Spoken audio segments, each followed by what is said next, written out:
what is a reliable economic indicator that will tell us whether the economy is booming or bursting? Well, if it was that easy, we wouldn't need economists. Although it's doubtful whether they add much value either way, there is no simple answer.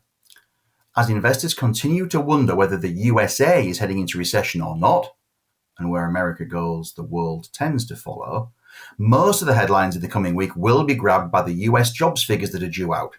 They are, in order, the Challenger, Gray and Christmas job losses survey on Thursday the 7th of July.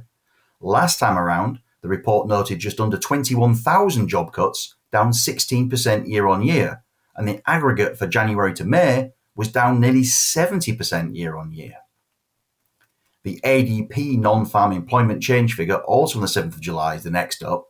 For May, they showed 128,000 new job creations, but that was the lowest figure since the pandemic in spring 2020. Some argue that meant the US economy was slowing. Others countered by arguing it just meant the US was reaching full employment and the economy was booming. So you pays your money, you takes your choice. And then finally, we have the US non-farm payrolls figure from the Bureau of Labour Statistics, an official government survey, on Friday the 8th. Now, in May, this survey estimated that America added 390,000 jobs to keep the unemployment rate at just 3.6% and help drive the average hourly salary in America to $31.95, more than 5% higher than the year before. They are all well and good, but I would politely suggest they're still a bit backward looking.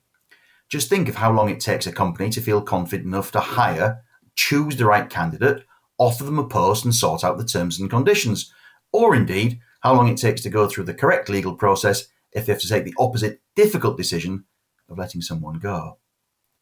A different stat to watch, therefore, may be the US job openings and labour turnover survey, or JOLTS, and that's due on Wednesday the 6th. If the US economy is weakening, you might expect to see vacancy numbers start to decline and the quits rate to slow, the latter because workers may feel it's safer to stay put rather than make a move if the economic outlook is starting to darken.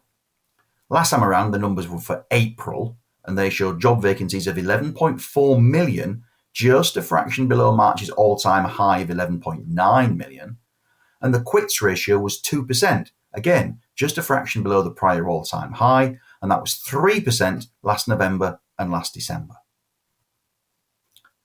Back on the home front, corporate news is due to be relatively quiet, truth be told, although a long list of annual general meetings for shareholders could uncork a few trading updates. Scheduled results and trading statements are currently due as follows, although again, some of these dates could yet be subject to change. Porvair on Monday the 4th of July, and Sainsbury's on the 5th, Robert Walters and Topps Tiles on the 6th, Entain, Watches of Switzerland, Currys, Victrex, Jet2 and Baltic Classifieds on the 7th, before house builder Vistry closes out the week on Friday the 8th of July. However, the company which could just cause the biggest fuss in the week ahead is another house builder, Persimmon. The York-based FTSE 100 members due to produce a trading update for the first half to the end of June on Thursday the 7th of July. Shares in Persimmon have crumbled in the past year and they're down by around a third. Over the same time frame, the FTSE 100 is basically flat. Now, this decline may reflect a series of worries, and you can choose which one of you think it may be the most important.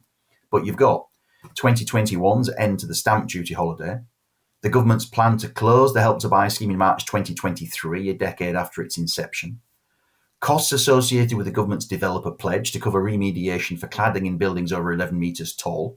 Persimmon set aside £75 million for this. Higher input and wage costs, sagging consumer confidence in the face of inflation, and, finally, rising interest rates and therefore rising mortgage rates. That's a pretty potent combination. Analysts and shareholders will therefore look to Chief Executive Dean Finch for guidance on all six. New Chief Financial Officer Jason Windsor takes his post after Mike Cloran's retirement in January from the position he held for 23 years this month as well. Now, the market will then look for any comment on the first half results on the following points, even if the hard numbers may not come until the actual interim results, which are usually released mid to late August.